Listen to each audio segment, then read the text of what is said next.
آج انشاءاللہ تعالیٰ آپ حضرات کو دشمن سے نجات کا، دشمن سے حفاظت کا وظیفہ بتاؤں گا۔ بسم اللہ الرحمن الرحیم۔ السلام علیکم ورحمۃ اللہ وبرکاتہ۔ دوستو، میں ہوں حافظ عمران حیدر۔ آج انشاءاللہ تعالیٰ آپ حضرات کو دشمن سے حفاظت کا، دشمن سے نجات کا وظیفہ بتاؤں گا۔ اگر کوئی شخص آپ کو تنگ کرتا ہو، پریشان کرتا ہو، آپ کو ذلیل و خوار کرنا چاہتا ہو، آپ نے ہر طرح کی کوششیں کر لی ہوں اور وہ دشمن آپ کا باز نہ آتا ہو، آپ کو طرح طرح کی تکالیف دیتا ہو، آپ کے پاس راہ نجات کے لیے کوئی راستہ نہ ہو، تو آپ یہ عمل کریں انشاءاللہ تعالیٰ۔ اس عمل کی برکت سے دشمن آپ سے دور ہو جائے گا۔ جو وہ نقصان آپ کو دینا چاہتا ہے اسی گڑھے میں وہ خود گرے گا۔ عمل بہت زیادہ آزمودہ ہے، آسان ہے، فائدہ مند ہے۔ شرط یہ ہے کہ عمل جائز مقاصد کے لیے کریں، ناجائز مقاصد کے لیے ہرگز نہ کریں۔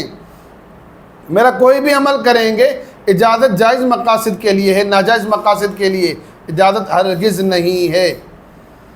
میں الحمدللہ سورہ کوثر کے حوالے سے وظائف بیان کر رہا ہوں۔ اس سلسلے میں آج کی ویڈیو ہے ویڈیو نمبر 10۔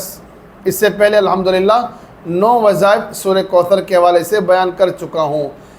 انشاءاللہ تعالیٰ سورہ کوثر کے وظائف بیان کرتا رہوں گا، لیکن بعض دوست اور بعض احباب یہ چاہتے ہیں کہ ہمیں سورہ کوثر کے مکمل وظائف بتائیں تاکہ ہم سورہ کوثر کے عامل ہیں یا عامل نہیں ہیں۔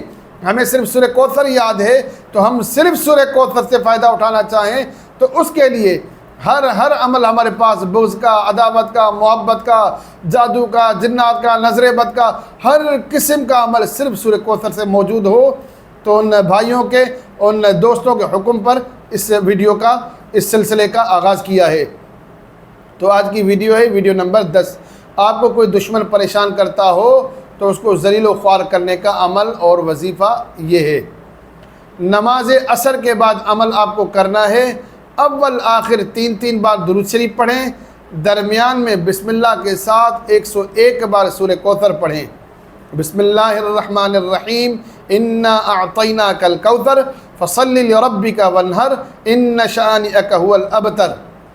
اس سورہ مبارکہ کو 101 بار پڑھنا ہے۔ شروع میں بھی 3 بار درود شریف، آخر میں بھی 3 بار درود شریف، پھر اس کے بعد اللہ تعالیٰ سے دعا کریں۔ عمل یہ نماز عصر کے بعد کریں۔ جب تک آپ کا دشمن ذلیل و خوار نہ ہو تب تک اس عمل کو نہ چھوڑیں۔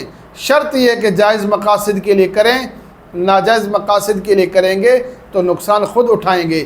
آخر میں ریکویسٹ کرتا ہوں کہ میرے چینل کو سبسکرائب کریں، میری ویڈیوز کو لائک اور شیئر کریں تاکہ زیادہ سے زیادہ لوگ فائدہ اٹھا سکیں۔ السلام علیکم ورحمۃ اللہ وبرکاتہ۔